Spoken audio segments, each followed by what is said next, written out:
19 এবং 20 সেপ্টেম্বর রাঙামাটিতে সহিংসতায় অস্থির হয়ে ওঠে পাহাড়ের পরিস্থিতি।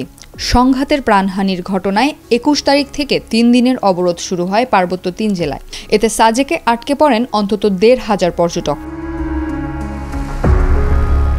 23 সেপ্টেম্বর বিকেলের পর থেকেই স্বাভাবিক হতে শুরু করে রাঙামাটি খাগড়াছড়ির সড়ক যোগাযোগ। এরই প্রেক্ষিতে 24 সেপ্টেম্বর সকালে সাজেক থেকে সেনাবাহিনীর বিশেষ নিরাপত্তায় খাগড়াছড়ি শহরে ফেরেন আটকে পড়া পর্যটকরা। আমরা ওখানে যাওয়ার পরে আটকা পড়ে যাই এবং খুবই দুর্বিষহ আমাদের দিনগুলো ছিল। ওখানে কোনো বিদ্যুৎ ছিল না, এখানে পানির সমস্যা ছিল। এখানে যখন ধর্মঘটটা ডাকা হয় তখন পানিটাও বন্ধ করে দেওয়া হয়েছিল। আর্মিরা অনেক দাঁড়ায় আছে, আর অ্যাজ ওয়েল দেখলাম যে অনেকগুলো গাছ রাস্তার মুখে চোয়ানো, তো মনে হয় রাস্তাগুলো আটকানো ছিল।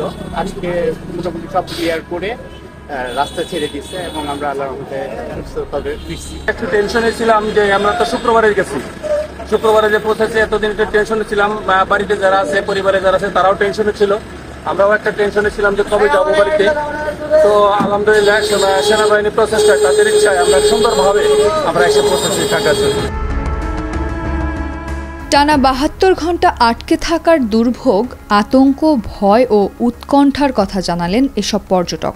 জানান তাদের এ দুঃসময়ে পাশে ছিলেন সাজেকের হোটেল মালিকরা। খুবই খারাপ, পানি নাই, বিদ্যুৎ নাই, নেট নাই, খাওয়ার নাই, এমন পরিস্থিতি ছিল, বাইকের তেল নাই, এমন পরিস্থিতি ছিল যা বলার মতন না।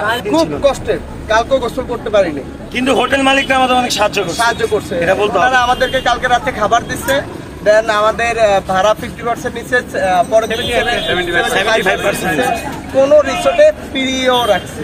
মানে এরকম কোনো কারো হয়নি ও যদি বলে যে আমার টাকা নাই, পরে একবার ফ্রি করে দেবে। রিসোর্ট মালিকরাও অনেক হেল্পফুল ছিল, কিন্তু আমাদের খাবার, পানি, বিদ্যুৎ এগুলো সংকটে যারা ফ্যামিলি নিয়ে গেছে তারা খুবই কষ্টে দিনগুলো এখানে অতিবাহিত করেছে। পকেটে টাকা আছে কিন্তু খাবার নাই, পানি নাই, কারেন্ট নাই, কোনো কারেন্ট নাই, খুব অসুবিধার মধ্যে আছে। আসলে চাই না। সবগুলো হোটেলে মোটামুটি প্রায় সারাদিনে 1 ঘন্টা কারেন্ট দিছে, 1 ঘন্টা কারেন্ট দিছে। ফোন চার্জ দেওয়ার মতো মানে কারেন্ট নেই। আর যে পাওয়ার, মানে ফ্যান তো দূরের, কোনো ফ্যানই নেই সাজেকে। কয়েকদিনের অচলাবস্থা কাটিয়ে কর্মব্যস্ততা ফিরছে খাগড়াছড়ি শহরে। অবরোধ শেষ হওয়ায় ছেড়ে যাচ্ছে দূরপাল্লার যানবাহনও। এদিকে পার্বত্য অঞ্চলের সাম্প্রতিক সময়ের আইন শৃঙ্খলা পরিস্থিতির বিবেচনায় 24 সেপ্টেম্বর থেকে 26 সেপ্টেম্বর পর্যন্ত সাজেকে ভ্রমণে নিরুৎসাহিত করছে জেলা প্রশাসন। এ সিদ্ধান্তের বিষয়টি জানান জেলা প্রশাসক মোহাম্মদ মোশাররফ হোসেন খান।